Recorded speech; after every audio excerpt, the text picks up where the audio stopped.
আচ্ছা ভাই, এই দেখেন, এই মাদারবোর্ডটা যে কোনো সময় আপনিও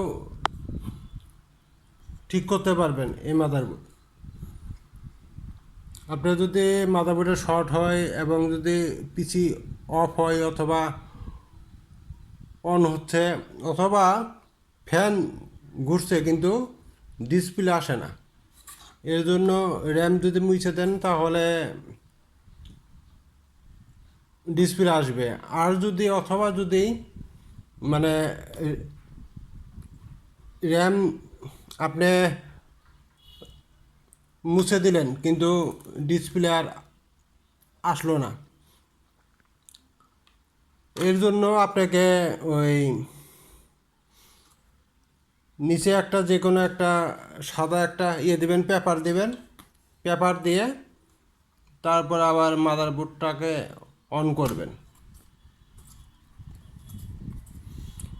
অন করে দেখবেন যে 100% কমপ্লিট হবে।